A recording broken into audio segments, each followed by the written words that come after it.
2018 मध्ये राज्य सरकारनं गायकवाड समिती नेमली होती आणि त्या समितीनं राज्यभर मराठ्यांचं सर्वेक्षण केलं होतं, वेगवेगळ्या नोंदी तपासल्या होत्या, दस्तावेजाचा अभ्यास केला होता आणि त्यानंतर तो अहवाल राज्य सरकारला दिला होता।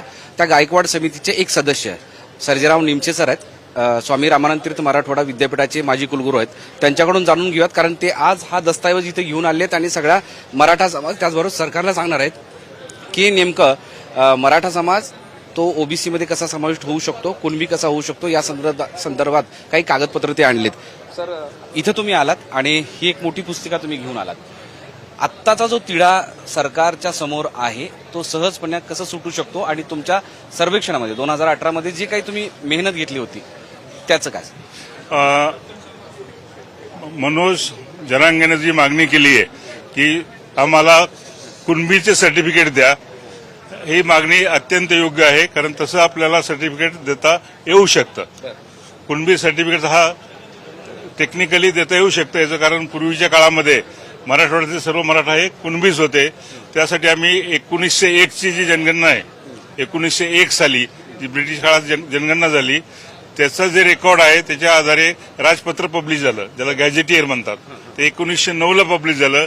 1909च्या गॅझेटियरमध्ये तेव्हाच्या मराठवाड्यातील 5 जिल्ह्याची लोकसंख्या दिली आहे आणि त्या लोकसंख्येमध्ये उदाहरणार्थ औरंगाबाद जिल्हा साधारणतः 38% हे कुणबी कंसात मराठा, बीड जिल्हा 39% मराठा कुणबी, परभणी किंवा उस्मानाबाद जिल्हा हे कल्टिवेटिंग कुणबी, म्हणजे थोडक्यामध्ये हे सर्व कुणबी आहेत। आणि हा रिपोर्ट आहे, शासनाचा रिपोर्ट आहे, 1901च्या जनगणनेवर आधारित आहे।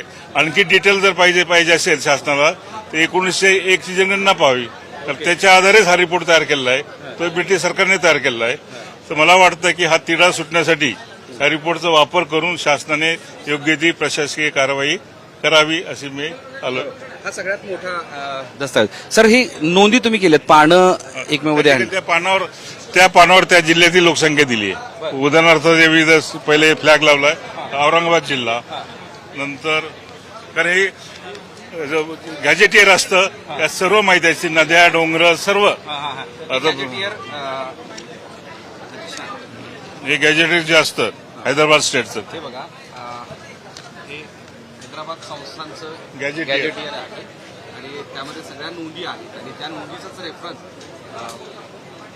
सर सांगतायत। सर आत्ताच्या क्षणाला हे सगळं असताना सुद्धा सरकारकडून विलंब होतोय याचा त्यावर मी भाष्य करणार नाही।